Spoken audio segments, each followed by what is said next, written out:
Welcome, welcome, welcome. My name is Mikkel Thorpe. This is the Expat Money Show, and today's guest is a global citizen, perpetual traveler, and founder of Goodbye Matrix, and an international strategist.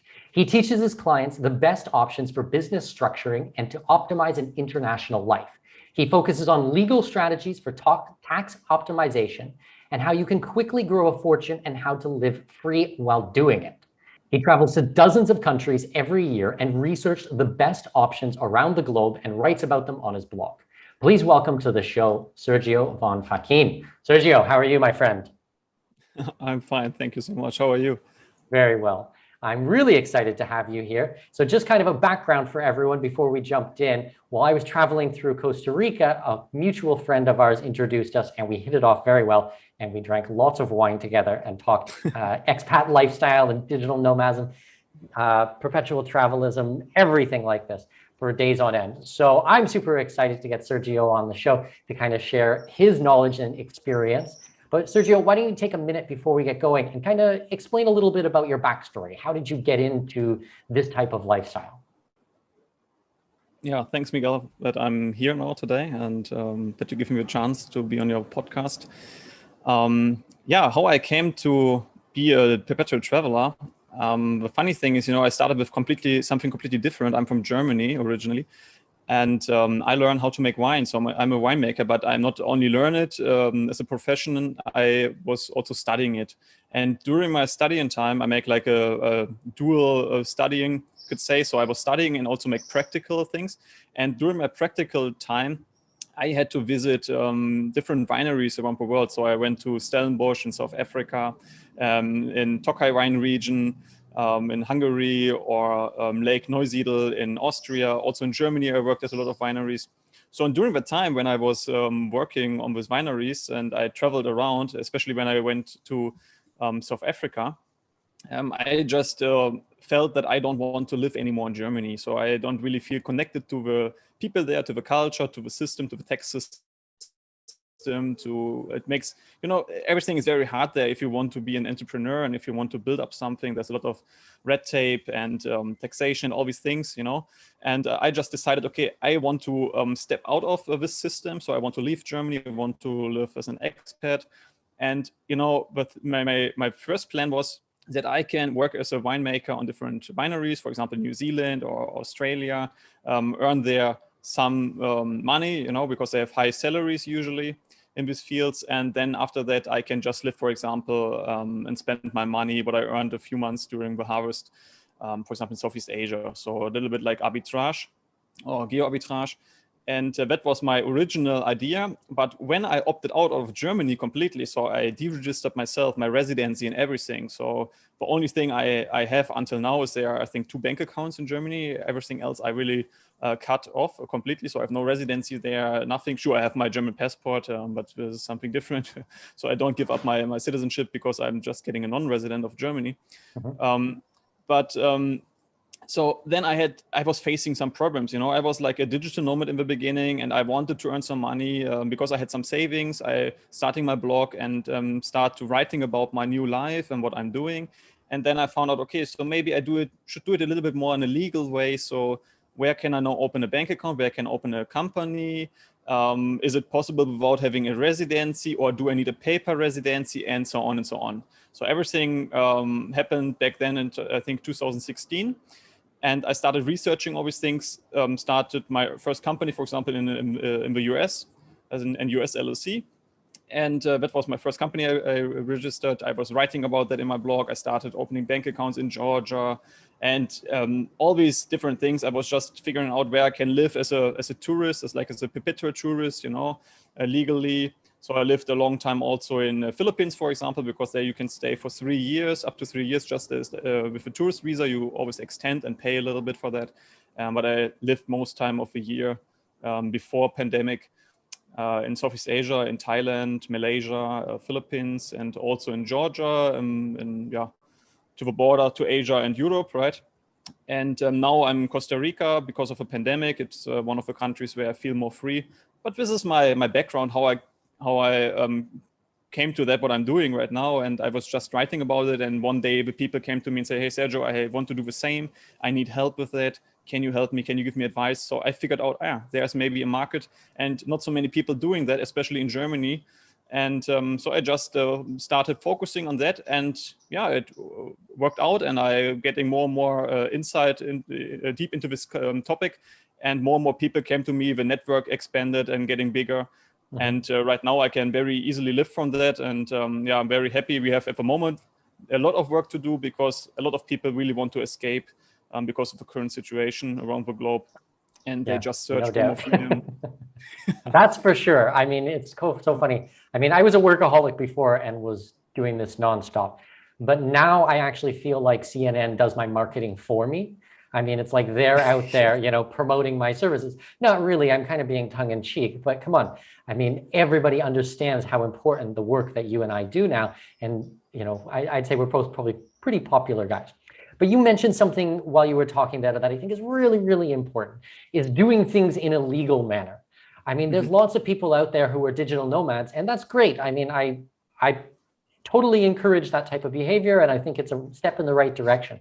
But at some point, you're probably going to want to make things a little bit more legal. You want to get a little bit more clarity on your tax situation, you know, residencies, bank accounts, how this is done.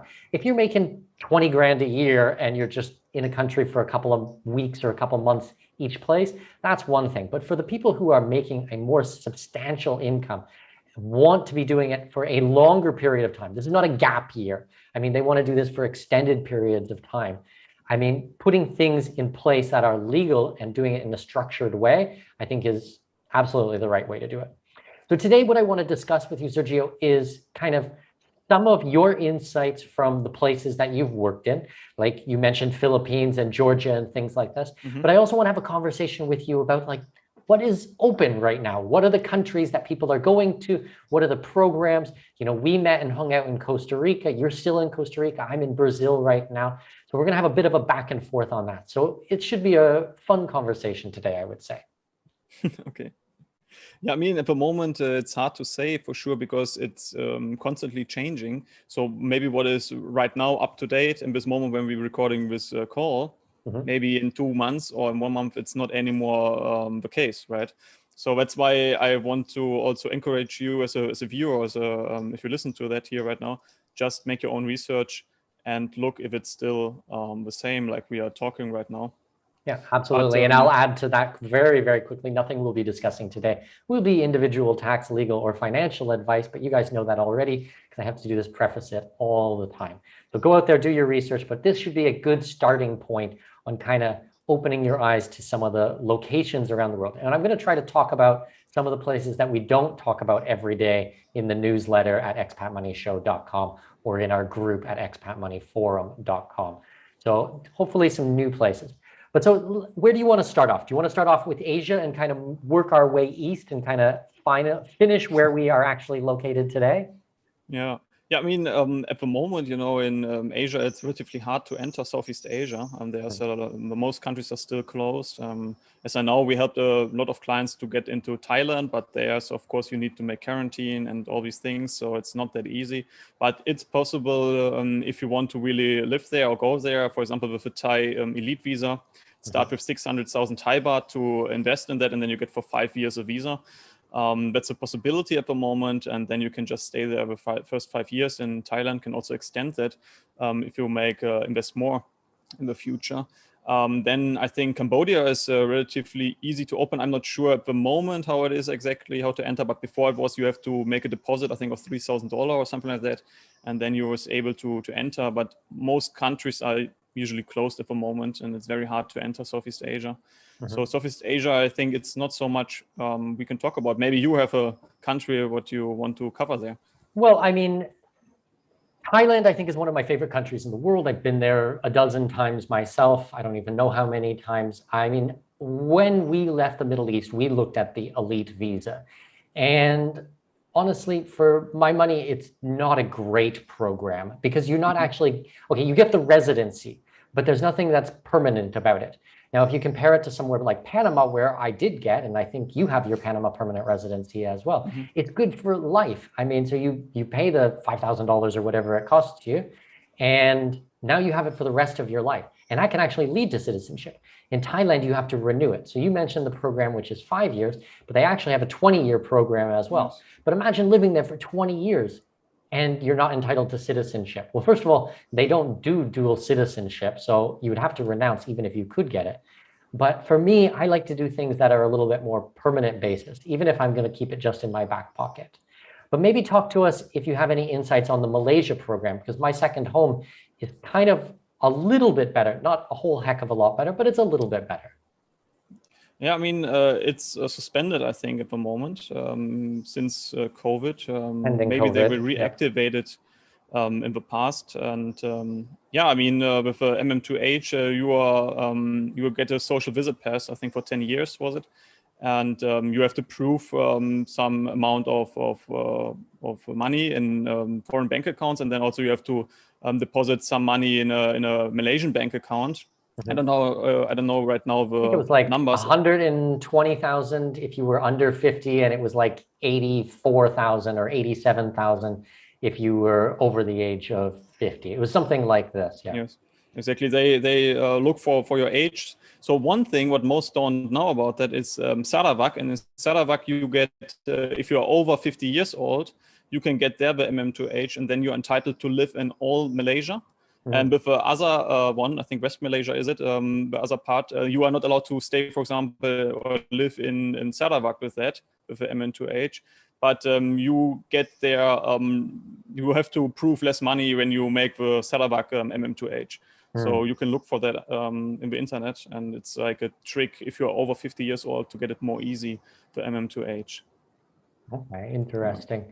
And then what do you think? Do you think they're going to open back up my second home visa, or do you think that's it? Do you think it's done and we shouldn't even be bothered talking about it? Because I hear conflicting things on the internet from both sides. No, I think most probably they will open it again. We have to see. I mean, the same also in Philippines right now. They have also like a retirement visa before, and now they also. I think it was like if you are 35 years, you could already be retired in the Philippines, get this retirement visa. But now they canceled this 35 years, and only if you're over 50 years. But during this time, COVID time, they said they canceled it completely. So it's not possible at the moment also to apply for that. So yes, we have to look how it will sort out in future. So I also have not a crystal ball.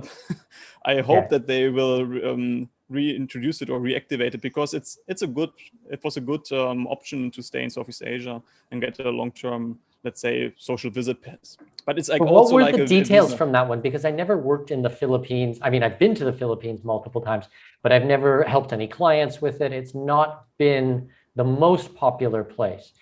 But what were the details of the program when it was running? I have to be honest, I don't have the real numbers now in my head, but I think it was, if you was over 50 years old, you have to put 20 grand, $20,000 in a bank account in the Philippines. But most expats, they live in the Philippines like as a permanent tourist, as a perpetual tourist. So they just extend their visa ongoing. So every few weeks or months, they can just renew the visa. And with that, you can stay there for up to 3 years in the Philippines. So that's the most easygoing part. So you don't have to really put anything in the Philippines, because the Philippines is not that safe country. I would also say, it's like a lot of people say, I mean, Philippines, it's not so good rule of law there, and the government, and maybe also the banks. So you have to take care of that, and you really have to want to place there some money. And so that's why most people just stay there as a permanent tourist for up to 3 years. And after that, they just leave the country for one day and come back and can do the same. Sure, some expats, they marry a Filipina and get there with that also a visa. But yeah, I think most people, they didn't go with this retirement visa in the past.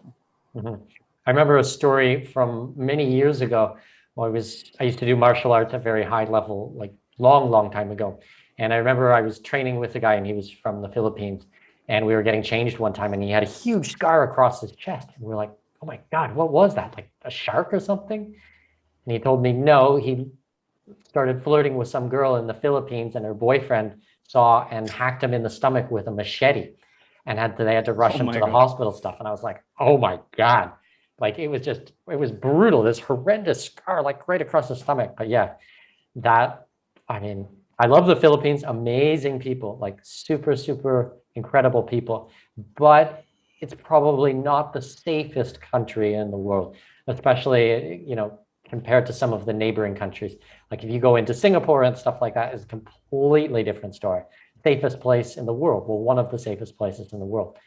So it's not to give all of Asia or even all of Southeast Asia a black eye, but yeah, you got to be a little bit more careful in some of those areas.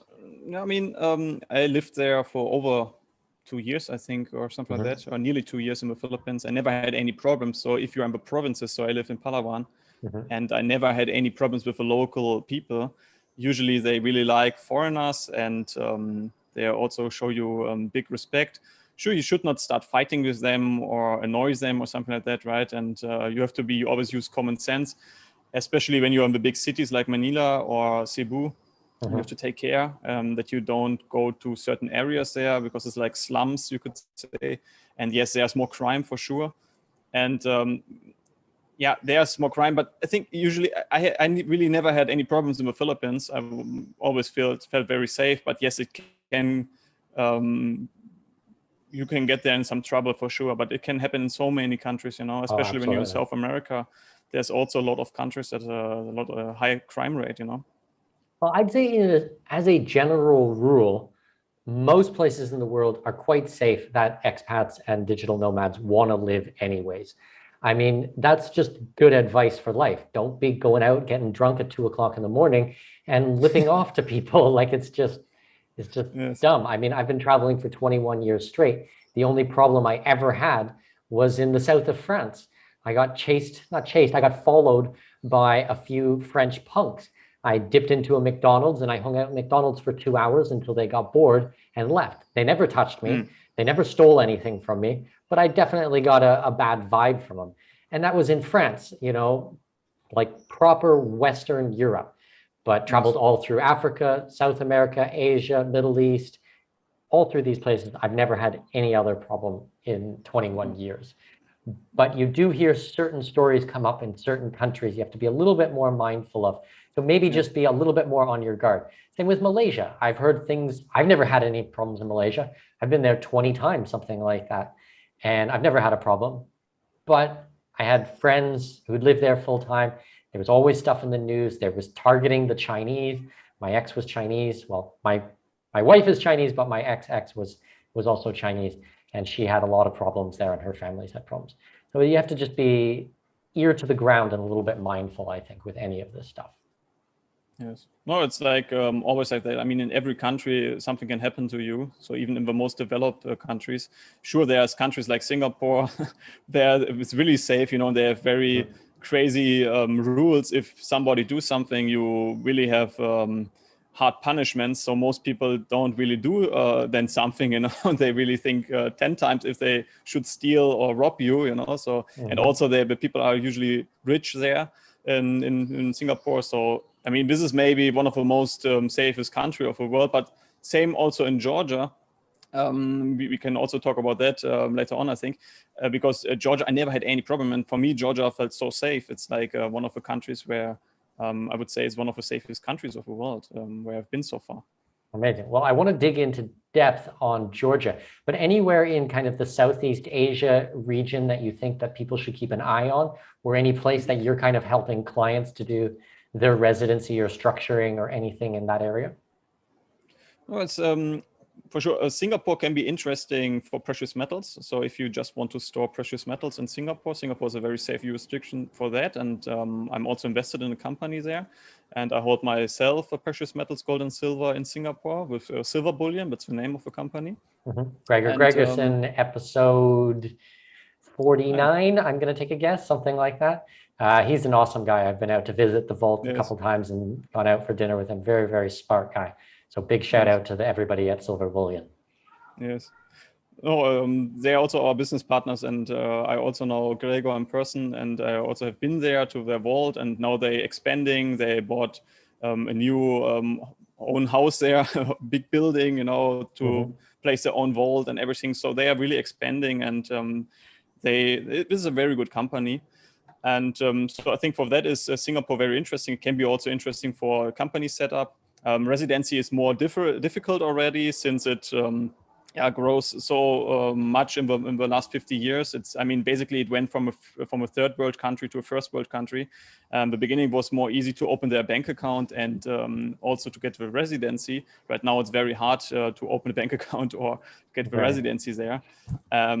So very I mean, hard, or you need to do a very large minimum deposit. I mean, it's pretty similar to Switzerland. It's like, yeah, people come to me all the time. Can I get a Swiss bank account? Sure, no problem. I can do that for you. Minimum deposit, $1 million. I mean, no problem. If you have $1 million liquid, all the paperwork also. Yeah. The paperwork comes on top. Yeah, it comes on top. But I mean, a lot of people think that they're just going to go out there and get a Swiss bank account or a Singapore bank account and drop 10 grand and just let it sit there. It's like, no, they won't. Maybe that was so easy in 20 years ago, but right now it's not anymore that easy. Yeah. And so I think Singapore is a very good jurisdiction if you just want to preserve your wealth or want to store precious metals. And because they are really, it's one of the best countries of the world to do that, next to Switzerland in Europe and Liechtenstein. And for having fun or living, Thailand, Bali, Indonesia can be interesting. And Philippines can be interesting to be also there a resident or live there long term, because usually the authorities don't take care of all of you. So they have also territorial taxation system in the Philippines, for example. So it means everything what you earn outside of the Philippines is basically tax-free. Sure, you have to always take care of these things, but it's like that because they have like two tax systems there in the Philippines. Very interesting. One tax system applies to the citizens. So the citizens get be taxed on the worldwide income, and foreigners live there. They have a territorial taxation system applied to them, and that means everything what you earn outside of the Philippines is basically tax-free. But usually the authorities leave you completely alone in the Philippines as long as you don't do something there at the local economy. So if you don't build your own resort or your own bar or something like that. So if you don't work there and do something on your laptop, or I don't know, just manage your cryptocurrencies, whatever. I mean, usually they really don't take care of that. But sure, you have to always be careful with these things. But this can be a good country. Same also in Thailand. They also don't take really care of the foreigners living there as long as they don't work in the local economy, do something there and steal a job from Thai people. So then they are happy that somebody is coming, spend money there and live there, basically. So they don't really take care of you. And so it can be also good paper residency in these places, And Malaysia can be interesting also. Cambodia, I heard also from a few people, but there's also a lot of people say, for me, Cambodia is too crazy. It's too underdeveloped. I don't like it so much. So it's depending what you really like. So if you like more developed countries, Singapore and Malaysia. I mean, Singapore is high end, but Malaysia already is very developed. I really like Malaysia. It has good infrastructure, good quality of life. It's still very cheap. And then also, sure, you can live in Bali, but Bali you have to take care. I mean, they have usually this taxation system that they tax you on your worldwide income. But they was already saying it's a residency-based taxation. Yes, exactly. Residence-based taxation. And what they was talking about, that they maybe in future want to change the tax system and make it also a territorial taxation system there in Indonesia. We have to look for that maybe in the next 2 or 3 years. Well, that's something to keep an eye on, because that's another location that I don't really help clients with. I mean, I've been to Indonesia, but I haven't been to Bali and haven't done a ton of research. Like a lot of the places that we go, because I focus mostly on Americans and Canadians, where you go either South or Europe. I mean, some people, the most will go is Thailand, Malaysia, that kind of area. But the farther you get geographically away, people their interest goes down accordingly. So it's not that these aren't great countries, but if I don't have the people that are looking for it, then I haven't spent a lot of time. So that's interesting to keep an eye on Bali, though. Yeah, no, we have different target audience. My webpage works mostly for Germans, Switzerland, in Switzerland and Austria, and these people, they like also to go there. Also, a lot of digital nomads go there to Bali. I mean, it's not a safe setup, I would say, if you live there permanently. I have a team member who's my business partner is also living there permanently in Bali. That's why he can help there to get a residency. But usually, I don't see that point also to get a residency in Indonesia, because it's, for me, it would be too risky in the end, because the tax system is clearly residential taxation system and residency-based taxation. And if they want something from you, it's more easy for them, than to get something from you. And I think Thailand also, a lot of people moved there in the past, and Philippines is not so interesting for most people, because it's also like a little bit crazy of a country. It's not so safe, it's not so good developed, infrastructure is not so nice. And Malaysia, most people don't have it really on the radar. I have sometimes the feeling. I really like Kuala Lumpur, and also in Borneo I lived in Kota Kinabalu a long time. Wow. Half years there, and I really enjoyed it. I really love Kota Kinabalu, and but yeah, it's like I mean, everybody has his own his country, what he likes, or which culture he want to expose to be exposed to. Absolutely. I mean, I get interviewed every week, and I swear to God, one of the first questions people ask is like, well, what's the best country? I'm like, my God, I've been traveling for 21 years. I've been to 105 countries. I mean, there is no such thing. Like, first of all, there's no such thing. But I guess my only comment that I can make, and it's not really a cop-out, is that most people in their life have somewhere in their head that they're thinking, wow, that'd be amazing to live there. Like, I wonder what it would be like. They're curious. And they've probably been dreaming about it for years and years and years. Now, I don't know if you guys have told anyone, your spouse or your kids or your parents or your brother or whatever, but my guess is it's probably there. So it's like, so much of the planning work that we do, it's so tailor-made on you guys. So you take a call with Sergio or with me or with someone else. I mean, that's why you need help, because it's like, all right, you like the tropics, but you want to learn another language, but you want the language to be important, but you want the taxes to be very low, but you want a high standard of living. I'm like, okay, well, I mean, now we can start to play with things. But there's no just, oh, what's the best place in the world? I mean, it's just not possible to say. For some people, Asian culture and food and cuisine and everything is number one. Another person, maybe being on Eastern Standard Time is really important. I mean, I don't know. It's too hard to just say a general rule. So that's kind of why you have to look a little bit broader and then connect the dots between everything. Would you kind of agree with that? Yes, for sure. And what I also found out for myself is, what I also recommend to a lot of people is, if they are not sure what they want in life, maybe just first be like a digital nomad or perpetual traveler, and visit different countries, different cultures, expose yourself a little bit there. And I don't know, stay there maybe a half year or 3 months or something like that, and feel into yourself if it's a place where you could imagine to live long term. Or not. So, because I see a lot of expats, they just jump from one place directly to another, let's say from the US to Costa Rica, and they say, I really want to live there, but they have never been there before, maybe only on vacation for 1 week or something like that. And after that, they really find out, maybe it's not really the place I want to stay. And they face then more problems, and maybe they made already some things there, right? Applied for residency, invested maybe in real estate or whatever. And the more you do in one country, the more you stick to it, and the harder it gets also to get out again. So what, for me, it's also my strategy at the moment is, it was before the pandemic for sure, it was more easy. At the moment, it's more hard. But I have usually 2 or 3 countries what I really like, and where I'm always traveling to and forth. And that's why I'm usually staying in Southeast Asia and in Europe. And I change between these both continents. And that's for me, because that's for me a very good strategy, because I can get then both cultures, and different lifestyles and quality of life also. Sometimes in Southeast Asia, it can be very basic lifestyle. You don't have good wine, it's hard to get good wine. And maybe you have more adventure lifestyle because there's not so developed roads, and you can make, I don't know, drive with your motorcycle through the mountains, at the beach, whatever, nobody really takes care of you. You feel the freedom. And then, I don't know, you come back to Italy for a few months and you can enjoy very good wine. You have good infrastructure. You have more culture things, you can go through theater, whatever, it's like, this is what I like, to have several bases around the world. where I can just always stay and stay a few months and then continue to the other country. This is what I like to do. Well, and then think about this as well. You do this for a living. I do this for a living. So we probably collect residencies and bank accounts and formations because we're kind of guinea pigs. Like I use myself as a guinea pig, and then I try it out and see, all right, does it work? Does it not work? How much hassle was it?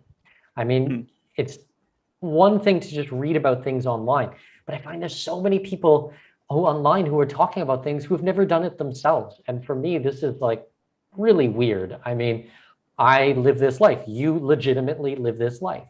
So don't worry if you're listening to this episode to try to go out there and do everything that we do. Like Sergio said, go get an Airbnb, spend a couple of months in a place. Do you like it? Great. All right, now what are the next steps? Do you not like it? Cool, no problem. Try somewhere else. And I'd say it's the same advice with your possessions back home, wherever you are. Don't worry about selling every single thing you have and getting rid of your vehicle and putting everything in storage. I mean, just find, something a little bit softer.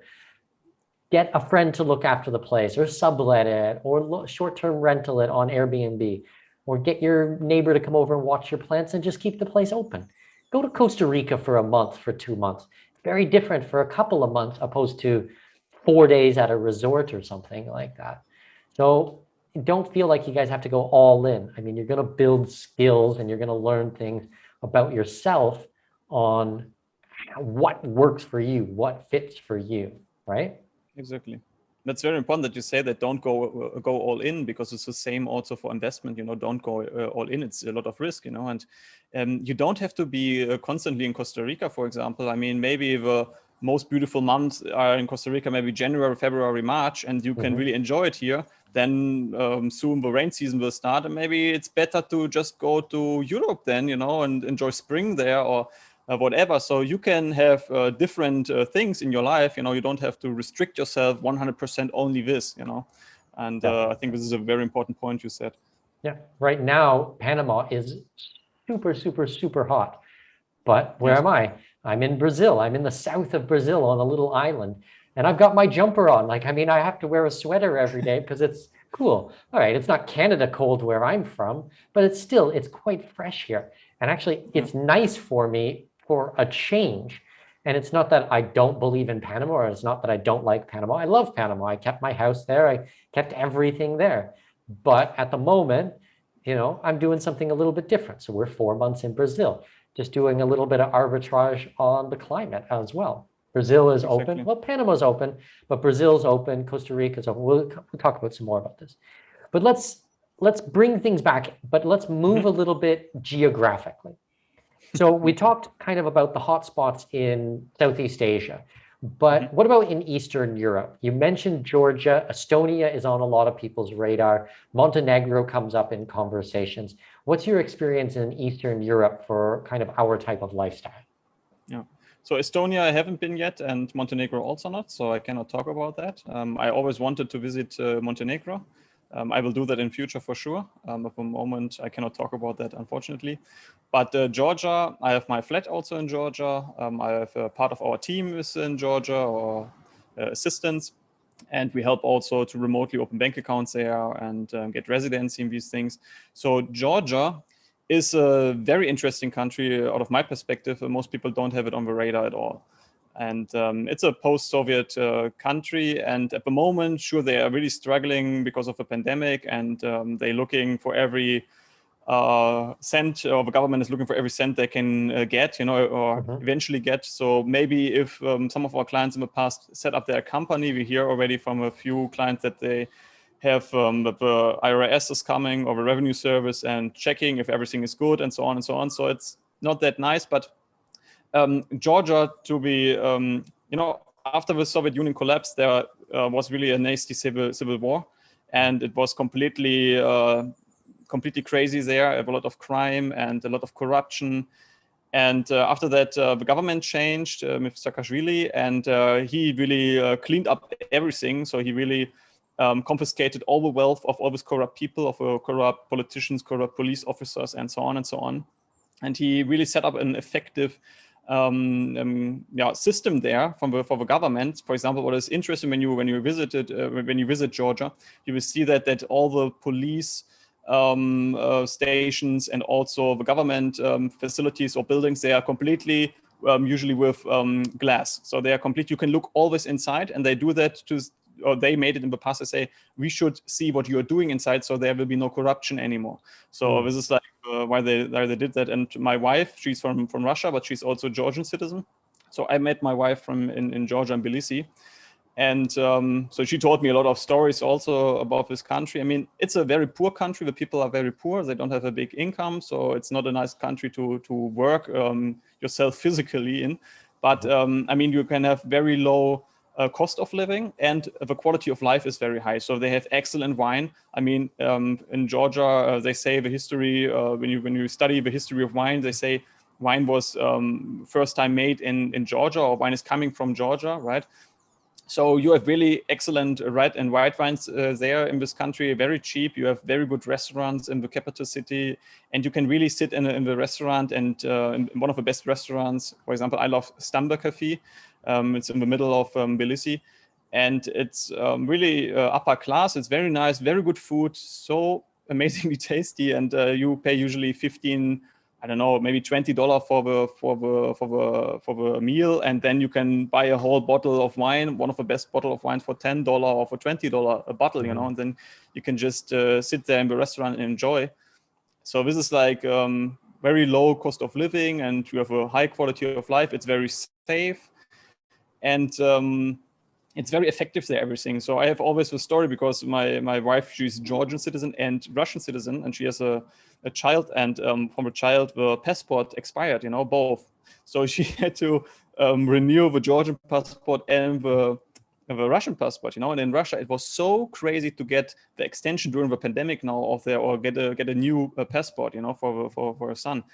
And we basically ended up with paying somebody, you know, to do it, you know. So there's a lot of corruption still in Russia. And in Georgia, it was so effective because, you know, once you're a citizen or a resident of Georgia, you get like your ID card.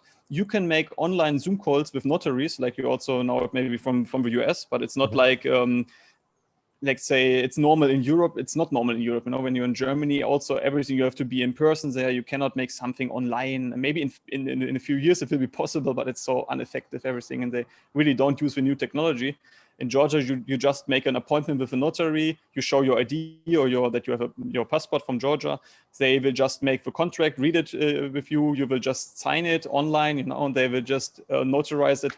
That's it. And then she was able to apply remotely for the passport of your son. After 2 weeks, it was issued and ready to go. You know, he had his Georgian passport. So that shows me how fast and easy and effective this system there is. And it's a lot of things. It's on the ease of doing business indice around the world. It's, I think, place number 7 or something like that, Republic of Georgia. So you can very easily and quickly open companies there, for example, an LLC. And it takes, if you are fast track, I think only 1 day. So then it will be completely everything done, even with bank account. And but I said, you know, for most people, it's not interesting to have their company or something like that. It can be interesting to have a personal bank account there, you know. Because it's very easy still to open their personal bank account. And until 2023, they didn't opt in yet for the common reporting standard. So it will be not reported the money what is in there in the bank accounts. They also not ask you for a residency or something like that. If you open a bank account, they just want to see your passport. For US citizens, it's more hard to get their an account, and we're not helping US citizens or residents to get a bank account in Georgia, but everybody else is, it's usually very easy to open a bank account. Just show your passport and make a power of attorney, apostolize for sure everything. And then you can very easy open a bank account remotely, personal bank account, not a corporate bank account. Corporate bank account is not possible anymore, only for local companies there, what's registered in Georgia. But personal bank account, very easy. And yeah, they have a quite good banking system, everything online with an application on your phone, everything in English. I never had any problem. I have my personal banker. So they have like priority banking and private banking. You know, the Bank of Georgia Wealth, they offer you private banking where you really have real private banking, and they want that you invest, I think, minimum or hold in your bank account in Georgia, but Bank of Georgia then 500,000 Georgian lari. I think it's around about 150,000 euro. Mhm. And then you get a private banking account with Bank of Georgia Wealth. And the other part is, for example, from TBC Bank, the TBC Concept. Before it was TBC Status. And then there's also the Solo Bank. And they, especially with TBC Bank, they don't want to have a minimum deposit, and you get there like a priority banking. So you have your personal banker, you can communicate with the personal banker via WhatsApp and say, please transfer this amount of money to this person. And then they will send you an email. You just have to confirm and they will make the transfer. So this is very easy going. And I had last year a problem. I had to, I lost my account password. So I had to renew everything. And they called me via Zoom also. And I showed my passport, said some personal details from me. And then they present my account. I have access again to my account. So it was straightforward and very easy. So this is a good thing to have their personal bank account in Georgia. Well, absolutely. That tailored service is so important. Something that I think North Americans are not used to whatsoever. But in a lot of these quote unquote developing countries, actually, if you have a little bit of money behind you, becomes actually a standard service, having a private banker that you can work with. And I mean, you don't have to have millions of dollars. You can just have a modest amount in there. But when problems arise, the solutions can become so much faster to deal with, and they really work with you to get these things done, which I really appreciate. Now, quick question about the Georgia banking. I have heard that you can get quite good interest rates on the Georgian banks. Have you seen this? Mm-hmm. Yeah, I mean, it's still possible, especially in US dollar deposits. You can still get, I don't know the exact interest rates right now, to be honest, but they have options there with certificate of deposits that you can make there. And I think one of our clients with the Bank of Georgia Wealth, he had in the past, like he got 5% for his US dollar deposit for 3 years. He had to deposit it there for 3 years in a certificate of deposit. And then he was able to negotiate it to 5%. So that's a lot. And then also there's no withholding tax on that in Georgia. So sure, you have to look where to tax it. Where's your personal tax residency, where you're a tax resident. And if you have to pay your interest income, if you have to pay tax in your home country with that, where you have your personal tax residency. But in Georgia, they don't have their withholding tax on interest you receive on a Georgian bank account. That's very cool. So it's already, you save their withholding tax, and then you just have to look where you have to pay your personal tax, where's your personal tax residency. And this is possible. And also they have in the TBC account, I don't know how high is it, but I get every month for US dollar I just hold in my current account, I get also some interest. So they have there maybe 1% or something like that on the holdings, but you just have in the current account. And it get very crazy with the interest rate in Georgian lari, but I don't really recommend that to hold Georgian lari because it's so volatile. It's so devalued over the since the pandemic, it developed so much. So, what does it will not help you to earn, let's say, 10% interest rate per year. But if in the same time, the currency devaluates about 30%, I mean, you make 20% net loss, right? So, I mean, it makes no sense at all. I've seen the same thing with Egypt. Egypt does like 10% or 12% interest rates, but it has to be held in Egyptian pounds. And then it's like, well, I mean, I don't think that I want to hold, hundreds of thousands of dollars in Egyptian pounds and just hope that that currency is going to stack up well against other currencies. So yeah, you definitely have to look at what type of currency it's held in. That's for sure. What is a good thing in Georgia, that you have a multi-currency account. So you get your standard, you get US dollar, euro, and Georgian lari. So this is the three main currencies they always directly open an account with. I think Solo Bank also with British pound. And you can just deposit your euros, for example, US dollars, and it will be just hold and then in this currency, they will not exchange it. And if you're lucky, they have an interest on that, perfect. But you don't have to be exposed to Georgian lari. So there's no need to hold Georgian lari. That's a good point, I think, to say.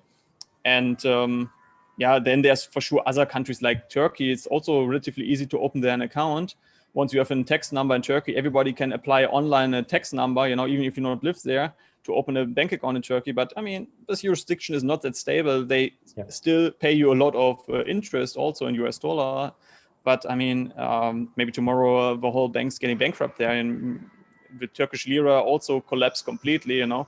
So it's like you have to take care with the banking. I think it's better or safer at the moment to invest in cryptocurrencies, to hold a stable coin and get there some interest, you know, on that, than to go to a Turkish bank and hold there some US dollar to get, I don't know, 3% interest or something like that. I think it's too risky. I think Turkey has a really good citizenship by investment program at the moment. You know, it's $250,000 in real estate. We help people do this. And the legal fees are cheap, cheap, cheap. I mean, like 10 grand, 15 grand, and you get the whole family. You buy the property, it's yours. It doesn't have to be a government approved property. So you can actually go out there and shop for places that regular Turkish people are going to be shopping for. And then you can, you know, have it next to the hospital or next to the university and rent it out to local people. It doesn't have to be rented out to a foreigner in, you know, a high wall gated community or anything like this, where you're paying these exorbitant prices. So, I mean, Turkey has some good things, and it has some maybe not so good things. So it's kind of, you know, mix and match on how you build this lifestyle, how you put it all together. Exactly. And this is also what the people have to understand, or you as a part of our conversation. It's like, you know, every country has something special to offer, or most countries, and you can just pick that, right? I mean, why I should, I don't know, have a bank account in Turkey if it's just like to live there as a resident, you know, if I'm retired and I want to live at the Turkish Riviera, for example. I mean, it's much better to just live there and don't have a bank account. Maybe have your bank account in Georgia or in Singapore if you can afford that, or some other jurisdiction. And you know, so you pick out of every country the best for yourself, for your personal setup. And I lived, you know, before I came to Costa Rica, I lived in Turkey nearly also, I think 4 months was it, or nearly half year. And we lived there in near, the name is Kalkan. It's a little village. It's near the Turkish Riviera, also it's on the coast. And so it was very nice to live there. They have very cheap food and a lot of things you can choose from in the supermarket. You know, it's everything very cheap. They have good quality there. And yeah, it's Mediterranean lifestyle. It's nice, but permanently I also don't want to live there, to be honest. It's very easy to get there also a residency. I have also my Turkish ID card. So yeah, you can just live there as a tourist for 1 year then, and can always extend that, you know, it's possible. And yeah, Turkey can be also a nice jurisdiction in Eastern Europe to just live some time per year, you know. Especially I've heard because European borders are closed right now, a lot of people are coming in through Turkey. So if the airports are closed in France or in Germany or these places to foreigners, a lot of people are coming in through Turkey and using that kind of as a back door. So I've had some subscribers who have messaged me who are perpetual travelers who have done this. So I mean, that's another benefit to use Turkey. But if you're not in this space, if you don't, you know, frequent these types of circles, who would have thought that that would just be an excellent opportunity for Turkey? No, sure. I mean, Turkey, a lot of people don't have on the radar, but it's like an international hub. If you look for Istanbul, for the airport, you can fly from Istanbul nearly everywhere around the world. So it's very good. It's very good for connecting flights, the same like Dubai. And so that's I think good. Turkish Airlines might even be considered a 5-star airline. Like yes, I think it's so, pretty high class. And I mean, they have business class, they have everything. Yes. It's not a budget airline by any means. So no. And the airport is very nice in Istanbul. I really like it. They have very good launches there, and no, it's really excellent. It's nice. I just remembered a funny story. So, okay, so I've been to Istanbul multiple times. And one of the times that I went there, we went to the souk, the Medina, and we were shopping for all of this stuff. Oh my God, I haven't thought about this story for so long. Anyways, my father loves antiques, like collects antiques. Yes. So we were at the souk and I bought this 100-year-old musket, okay? Like handgun, but from 100 years ago, yeah? And wrapped it up, you know, wrapped it in newspaper and everything like that, and had it in my suitcase. And then we traveled to Cappadocia and we traveled all over Turkey and totally forgot about it. And then we went back to Istanbul to fly out, and they actually scan your bags right at as soon as you go into the airport. And then all these alarms, oh my God, all these alarms started going off, and all these police officers started running over and were like hands on their gun. And like, there was like probably like 5 or 6 guys there, and they pulled me aside. They had no idea what was going on. So they opened my bag because they thought that I was basically transporting weapons. And it's this literally 100-year-old musket. It's all broken. The wood is like half rotten and stuff like that. Clearly does not fire anymore. Yeah. But they all had a good laugh at me after that. But Yeah, true. yeah, don't transport guns through Istanbul. Crap. Yeah. Amazing. One of the countries that I brought up earlier was Montenegro. So just a very quick point on Montenegro. It really came on my radar because they've opened up a citizenship by investment program. And it's quite an interesting system. So they've combined the real estate aspect and the donation aspect together. So it's about $100,000, 100,000 euro investment as a donation, and then between 250,000 and 350,000 into real estate, depending on where in the country you get it. But the really interesting story about Montenegro is that right now they're not part of the European Union, but they've put in their ticket to become part of the European Union. So when that happens in what we expect to be 5 years from now, you'll now have visa-free travel to the EU. So you can go all through the Schengen zone and everything like that, for basically an investment of anywhere from 350 to 450,000 euros total. I mean, the comparable European citizenships for that are like Malta, which are 1 million. I mean, okay, Malta has a residency program, but that residency program doesn't lead to citizenship. This is a straight citizenship. So what happens in 5 years? Well, certainly the price of this CBI, Citizenship by Investment Program, is going to go up. So I have a lot of people right now who are interested in it and learning more about it. You know, if you guys are interested, I mean, reach out to me at expatmoneyshow.com and ask me. I'll get you some more details.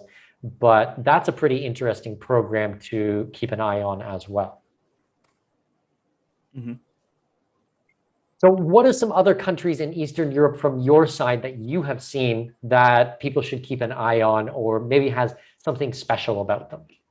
So I really love Budapest in Hungary because my ex-girlfriend, she's from Hungary. And I also worked, as I said in the beginning, as a winemaker in the Tokaj wine region in Hungary. Nice. So Budapest is for me a very nice city, and it's close to Vienna. And so you can very easily go by train back to Vienna and enjoy their amazing lifestyle, you know. And yeah, Hungary, it's very quite interesting. I really like this country. I like the culture there. I like the people. And Budapest has a special flair. It's young. You can make party.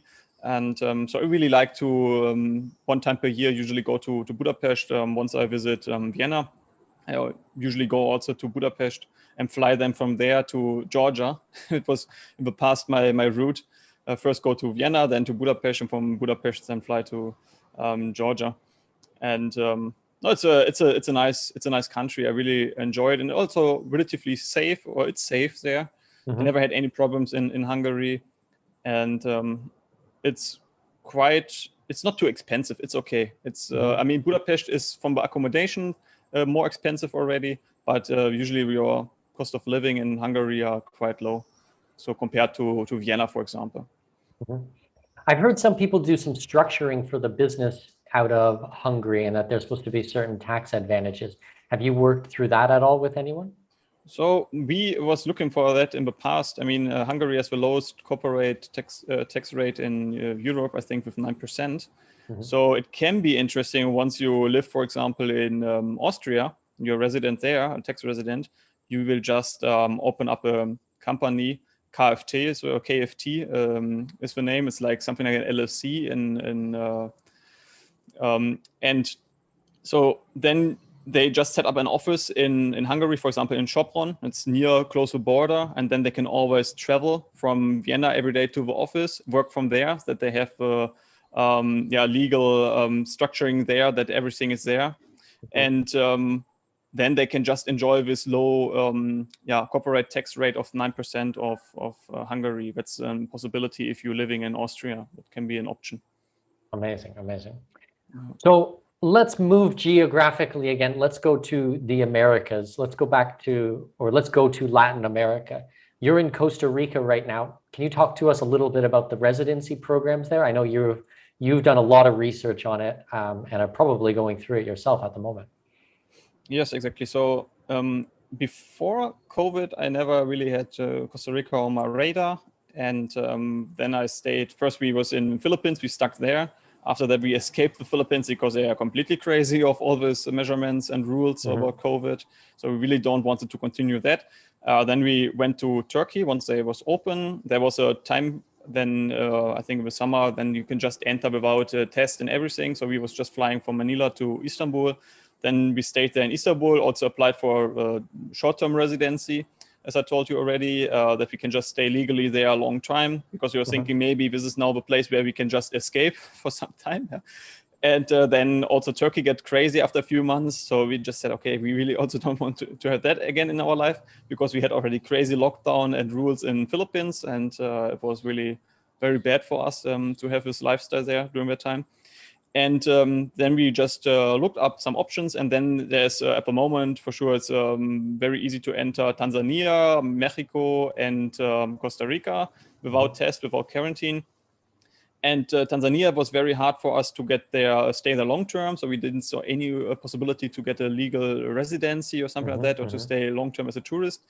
Mexico is a possibility to stay there. Most citizenships, they get 6 months. So you can just stay there 6 months and even just stay illegally in the country. In the end, when you leave, you just pay some money, or you can make a visa run, go somewhere else and come back, and you get another 6 months. So right now, a lot of people are staying in Playa del Carmen. But then we heard that a lot of that the customs in Mexico, especially for Russian citizens, they are very, when you come from Istanbul, because that was the hub, they all fly from Istanbul to Playa del Carmen and Cancun.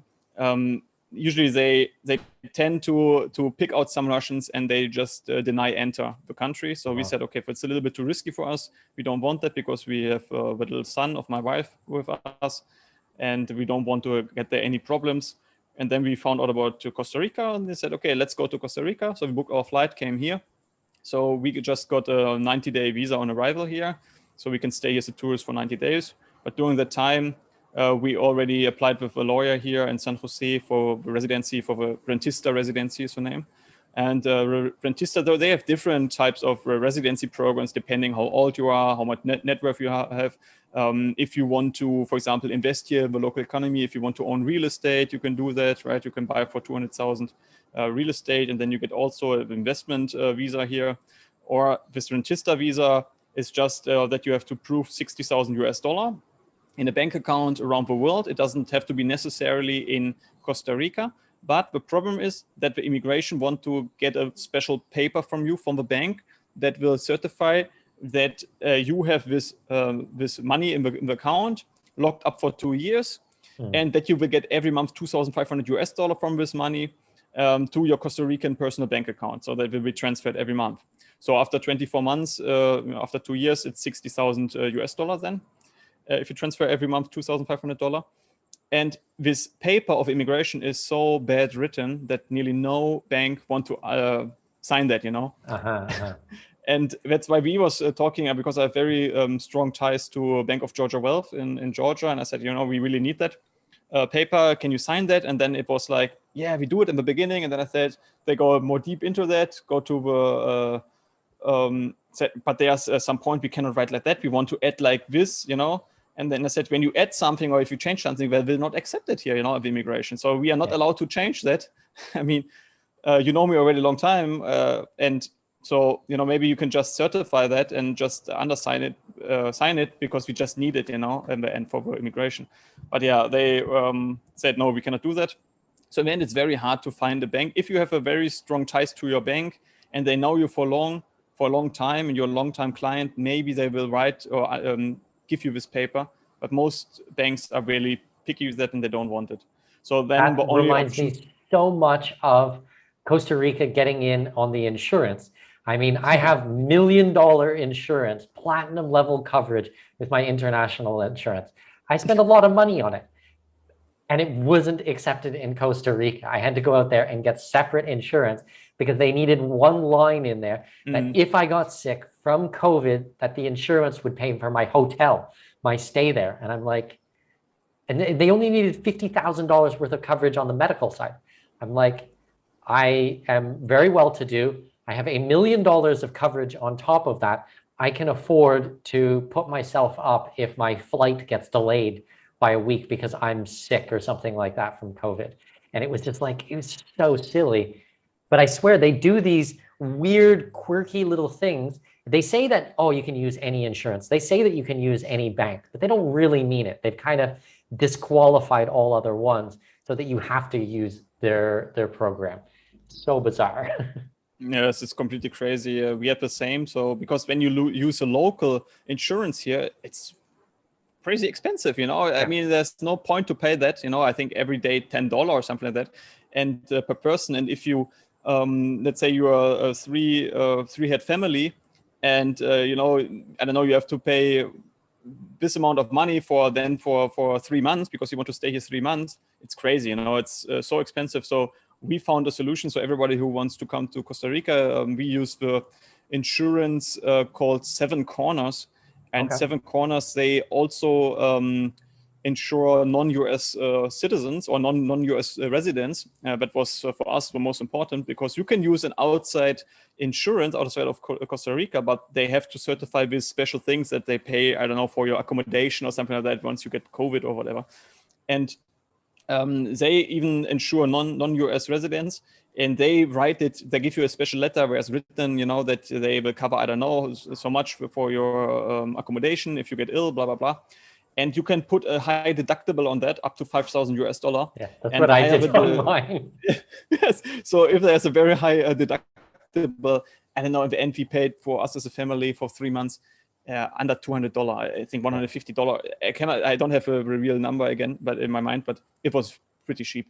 And we did the exact same thing because I looked at it when, okay, if I actually get sick, then I have my platinum coverage with my normal expat insurance, which I hold 365 days a year. I never let that lapse. So I actually don't need this insurance. I only need the piece of paper to enter the country. So I set the deductible at $5,000 for a $50,000 plan. I was like, this is ridiculous. Yes. And yeah, we were a family of 4 coming in, and it was cheap. Actually, I talk a lot about this in, I think it's episode 131, where I describe entering into Costa Rica. So you guys should go and listen to that. Go back in the episodes and go and listen to how to enter the country with your health declaration and all of this type of stuff. It's pretty wild. Yes. But yeah, they are very picky with you know, with these things. They want to have exactly stated something on a paper. You know, what's completely crazy. Sometimes you think, why you need that? It makes no sense at all. But yeah, that's Costa Rica, and so they are not easy here regarding the residency process and these things. It takes a long time. So if you apply here for residency, it can take up to a year. You know, depending how fast the authorities are and so on and so on. How good is your lawyer you're working with? And to come back now to residency, so you need this special paper from your bank. So usually they don't give it to you. So you end up with opening a bank account here in Costa Rica, a personal bank account. You have to deposit there with $60,000, put it in a term deposit for 2 years with the point that every month they will send you $2,500 in your current account, so you can use that. And so every month you get the payment of $2,500 in your current account. And these banks here, they will write this crazy paper for the immigration, you know. And with that, then sure, there's a few other documents you need, like birth certificate, police record, marriage certificate, depending, you know, where you're coming from, and so on, that says the lawyer to you. But it's pretty easy to get these papers. The biggest problem most people have, I think, is with this bank deposit if they go with this rentista visa. And yeah, once you have all these things together, you can apply. Once you apply, you can stay legally in the country. You don't have to leave it. And this is our case now. So we applied already. So we can just stay here until we have to go in person to the immigration, because one day they say to us, yeah, you have to come to the immigration. But it can take a few months. So that's why they say, you don't have to leave the country. You just wait until you have an appointment. Then you go there. Then I don't know yet what exactly we have to do, but most probably we have to sign some things. I think we have to give also our fingerprints and give all the papers. And then it takes again some weeks or months until they approve that. Yeah. And once they approve it, you get for 2 years a residency permit in Costa Rica. After this 2 years, you have to prove that every month there was coming $2,500 in your bank account, in Costa Rica, right? And when you can prove that, then they will extend it for another 2 years. So it means then you have like 4 years of residency together combined. But after 3 years, you can apply already for permanent residency. So after the third year, you can then already apply for that and you can become a permanent resident. So, yeah. So I'll do Panama next, because I think that it's such stark contrast on the Panama residency to Costa Rica. Because, I mean, we're talking about neighboring countries, a lot of similarities between the countries. And you think, oh, $60,000 in a bank account, that's not so bad. I can handle that. But actually, the residency process is so arduous. It's so long and drawn out. Now, compare that into Panama, where it's like, okay, you need to engage us first, and we need to organize the documents in advance, like all these notarized documents, proof of income, things like that. But you come to the country for a week. We go down to immigration. We open a bank account with you in person. We've already formed a company for you. And we use those as the 2 strong ties to the country. And you get permanent resident. Well, you get a temporary resident on basically day 1. But your permanent residency is always like 100% approved. And it comes in within 3 months. So you basically just come back down, get a couple more photos taken, and you pick up your permanent residency. And now it's yours for life. You only need to keep it active. You need to visit the country 1 day every 2 years. And we only need $5,000 a bank account, not $60,000. The legal fees are like $5,000 you can.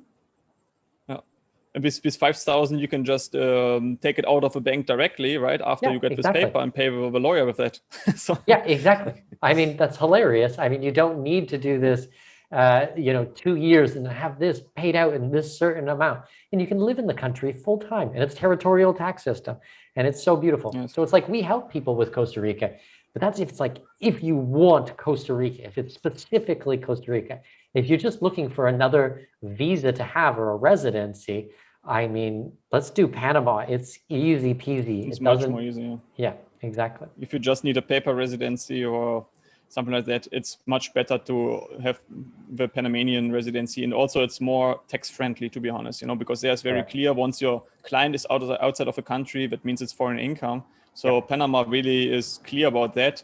And in other territorial taxation countries, they always look, where does the source coming from, or where did you do this business, So if you do it, for example, inside Costa Rica or in Georgia or something, they can say, but you sourced this type of service inside the country, so it's not any more foreign income, so you have to tax that, right? So Panama's, they are much more clear and also more easygoing.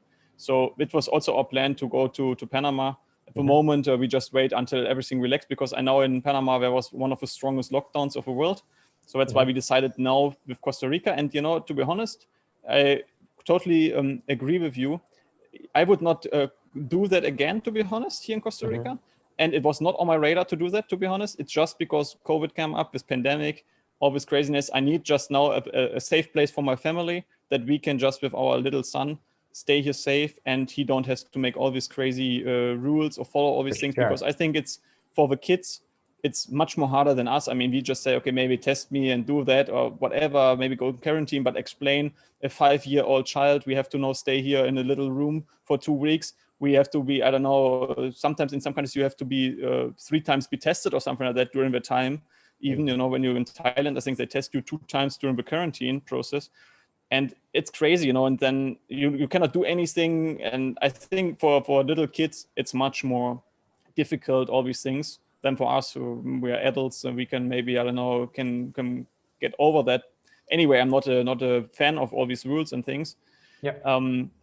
so that's why we do that, right? Just to be safe as a family at the moment, can Absolutely. legally stay in. I don't have to expose our child all these things, so that's the point. And if it would be not here with COVID, I would not do that, to be honest. I would also stay with Panama. And Paraguay is also I have also in Paraguay my residency, very easy to get their residency, you pay there Talk us through also Paraguay a roundabout. little bit, because that is another place that comes on the radar quite a bit. Yes. No, Paraguay, I don't have the exact, I think it was 26.5 million. What's the name of the local currency there again? Paraguay guarani. So I think you have to keep 26.5 Paraguay guarani, 0.6 million guarani in an account with a Banco Nacional, or with a central bank in Paraguay, on your name, and it's around about $4,000 or something like that, right? And then during this process to apply, it's the only thing what you need with your papers you need, right? Like a birth certificate and these things, and police record. And with that, you just go to some authorities in Asunción, for example, to give your fingerprints and everything. And then your application process is done. You can also do that in 1 week in Paraguay, or 2 weeks. So it's very easy. We have also a partner there in Paraguay to do that in Asunción. And after that, you just wait, and your deposit at the Banco Nacional has to be kept as long as your residency is not approved. Once it's approved, so that's what I like more in Panama, that you can just open the bank account, you can just put this $5,000, you can withdraw it directly after that. You have this bank letter or a statement. You can pay with that the lawyer to get this Friendly Nations visa, for example. And in Paraguay, you have to keep this money in guarani in this account there. And I didn't withdraw it yet, and it's, I think, 2.5 years ago or something, I made it, get my residency in Paraguay. And I mean, also the guarani completely devalued over that time, So I mean, I don't know. I think in the past I had to deposit nearly $5,000. Now it's 3,900 or something like that. So I lost already on that investment, with deposit. Because I've thought about popping down, because I'm in the south of Brazil right now, in Florianopolis. And I think it's in episode 132 a couple of weeks ago where I talked about entering into Brazil. And I'm doing my Brazilian permanent residency here right now. But I was kind of thinking, maybe I'll pop down to Paraguay or to Uruguay and try to get one of those residencies as well. So it's kind of interesting to hear your insight at this time about that as well. So yeah, I mean, you can go to this big waterfall, Iguazu waterfall. And there it's usually very easy to enter Paraguay. I heard that they not really test the people there. So you can just hop there over border. Once you are Paraguay resident, you can anyway enter Paraguay. That was my last information I got, without be tested. So you don't need to prove and test. But once you arrive, I think you have to do in the first 3 days a test then there to prove that you are negative. And so it's a possibility to enter the country at the moment for sure, and to make this residency. Amazing. So, and just to finish up Panama, just a very quick point. Yeah, in 2020, we had some pretty strict lockdowns. Thank goodness the country is open now.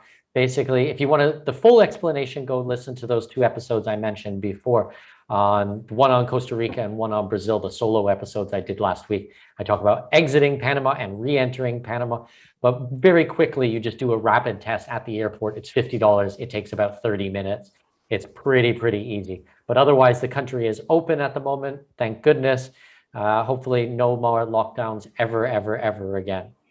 So that's my last kind of points on Panama. On Mexico, I have a lot of friends that have been going in and out of Mexico. I went to Mexico during the pandemic, but that was last year. I haven't been following what's really been going on besides the fact that they're open. Do you have any additional insights on that? Not really, to be honest, because I haven't been there yet. I just can tell you what I saw from the people, or what they're talking me, my friends who are currently there. Most people right now, they are in Tulum or Playa del Carmen, for example. And there, it looks like everything is relatively relaxed. They don't have really measurements. There's still party going on. Everything is open. You don't need to have a negative test to enter, or you don't need a PCR test to enter at all. You also don't need quarantine. So that's easygoing, and a lot of people really flock at the moment there and go there, and live there. I think Costa Rica is for most people still. I think it's more expensive to live in Costa Rica, to be honest. And then it's also you need this what we was talking about with insurance. That's for a lot of people already like a no-go, and they don't find a solution because nobody wants to pay for 1 month $900 or something like that in a local insurance. Yep. It's crazy. And if you don't know this, for example, with what I said to you with the 7 corners and with a deductible, most people don't want to pay that, So that's, I think, why a lot of people right now go to Mexico.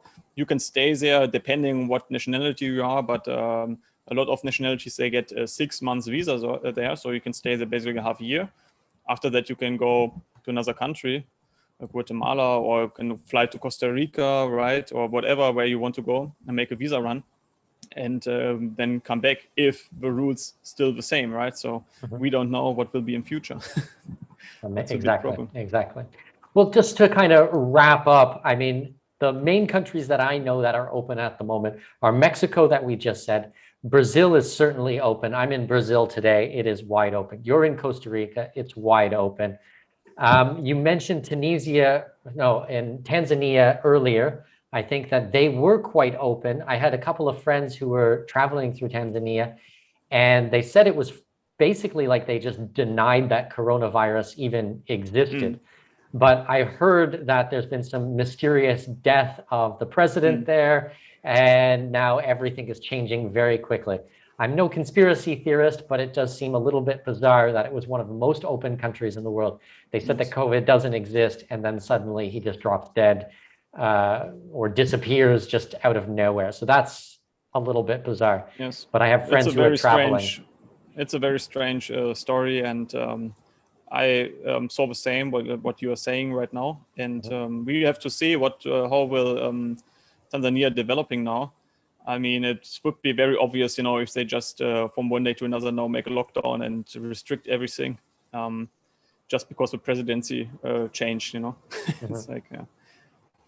Any other countries that you have seen that people should keep an eye on that look like they're a little bit more open than others?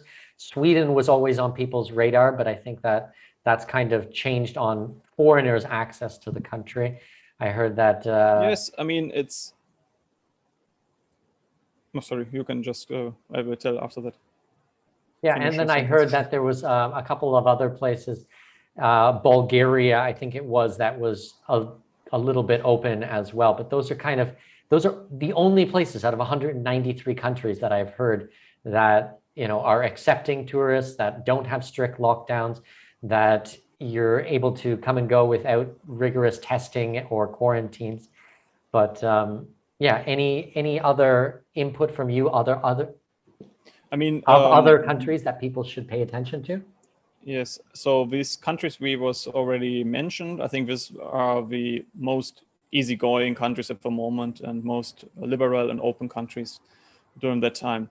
Then there's for sure some other countries, I can talk about that a little bit later, but what I want to say, where I would not go at the moment, to be honest, because there's maybe also interesting where you should not go. For me, it's completely Europe. I'm really not happy what's happening in Europe. I'm from Germany. I see so many developments taking place there. I was not imagine. When I left 2016 Germany, and when I compare it now, what is happening there, it's completely crazy. And I'm happy that I'm not right now there. I'm a little bit concerned about my family for sure, and I hope that they maybe get out there if they want that. It's everybody has his free will and his free decision. Can always tell them, come here to Costa Rica or Mexico, we will find a way. But everybody can decide for himself. But I would not personally, I would not go right now to Europe, not especially to Central Europe, because they are really crazy with all the measurements, and they really take care of all these things, and they are really draconian rules. And the police, they come, and they try to catch you or whatever, so it's really crazy. And what I heard from a lot of people, where it's also relatively relaxed at the moment, but sure you have to be tested, is UAE, so United Arab Emirates. So a lot of people right now stay in Dubai, for example. And this is also a very good country for your personal strategy, if you want to be completely tax-free with free zone there, with the companies completely tax-free, and also on personal taxation level, there is no taxation. So they have like some VAT, but I think 5%, but that's it. And it's like really a country where you can legally live tax-free if you are not have a citizenship-based taxation like a US citizen. Yep. And if you opt out of your home country and you are non-resident, non-tax resident anymore. And well, absolutely. I lived in Abu Dhabi for 8 years. People ask, why did you live in the Middle East? I mean, you just hit the nail on the head, Sergio. I mean, those are the reasons why. My wife was in the Middle East for 9 years. I was there for 8 years. And I mean, tax-free. It's not territorial taxes. They don't have a tax system. I mean, they just implemented a 5% VAT a couple of years ago. And that was at the very tail end of my stay there. And as for your point about Central Europe and what's happening with your family, it is the exact same thing. I left Canada in the year 2000. I mean, I never would have thought Canada has gone the way that it has. It has gone so socialist. It's just crazy. Yes. And I talked to my father last week, and I mean, he's in Southwestern Ontario. They are on complete lockdowns, 100%. You're not allowed to leave your house. You leave your house, the police can question you for any reason. Why are you on the street? That is unbelievable. I said to him, why don't you come to Brazil? Come hang out with us in Brazil. My second child is going to be born. You know, you can be there for your grandson's birth. I mean, come on, it's completely open. We'll figure it out. He said, no, I've been watching the news. You know, they've got this new strain of COVID there, and it's very, very dangerous. Oh my God, I look out the window. It's like COVID doesn't exist here. The kids are playing soccer. People are playing volleyball. All the malls are open. Nobody's worried about any of these types of things. And we've had to go in and out of the hospitals because of my wife's pregnant. I mean, we haven't seen any of these types of things that they're talking about on CNN or trying to bash. I swear it's to try to give this area a bad look so that they make themselves look better and more responsible. And what they're doing is so necessary. But who would have thought Germany, Canada, the United States, these countries just go into complete lockdown? Absolutely mental. Yes. And they really take away your basic rights, you know. In Germany, they take away the people's basic rights. And now they're talking about that maybe, you know, they give you back some basic rights once you are vaccinated. I mean, this is a completely different topic. We don't have to deep dive into that. But I mean, how somebody can give you back basic rights, you know, it's basic rights. It's like, and it's really so crazy, to be honest, to see all these things, you know. And I hope everything will be turned around and turned good in the end, and we will not anymore have this craziness around the world. But at the moment, I don't have a good view for the future for Europe, and also like what you said in Canada, it's really crazy, and it's not good at all. Yeah, it's really sad. I mean, I just never imagined it would ever get this bad. But that's why I think the work that you do is so important in helping a lot of your European clients, a lot of the work that I do, helping a lot of the American and Canadian clients to find more freedom and to understand what is out there. Because as far as any of us know, we have a certain amount of time on planet Earth. And now a lot of people have completely lost, you know, a year and a half of their life. I mean, that's brutal. I mean, you'll never, ever get that time back. But what you can do is, after listening to this episode, make a decision. Is that what you want for the next year of your life? Or do you want to go out there and actually seek freedom? Do you actually want to actively pursue it? Because I think that you should. I mean, don't waste this time of your life. You're never, ever going to get it back. Exactly. But on that note, Sergio, thank you so much for your time today. I really, really enjoyed today's conversation. We explored a ton of different places. Super amazing, such a smart guy. If my listeners want to find out more about you, if they want to reach out to you, if they want to check out your blog, where can we send them? Yeah, so unfortunately, my biggest blog, it's only in German available. It's goodbyemetrics.com. I started an English webpage. The name is internationalizenow.com. And but to be honest, we have so much work to do over the last months in the German field that I was not really continue that work. But maybe in future I will do it again and will work on that. But yeah, this is my English webpage. I published there already a few articles, especially about Georgia, for example, and these topics we was talking about. Amazing. And if anybody who's listening today want to get a hold of Sergio or want to put in place some of the things for Georgia or some of the places that we spoke about today, you can always reach out to me at expatmoneyshow.com, and I don't mind making a personal introduction so that you guys can do some work together. Okay, Sergio. I think this is the best way, that the people directly contact you and you will just forward it to me. I think that will be the best. Perfect. For everybody. Sergio, thank you so much for your time, and I will talk to you soon, my friend. Thank you so much.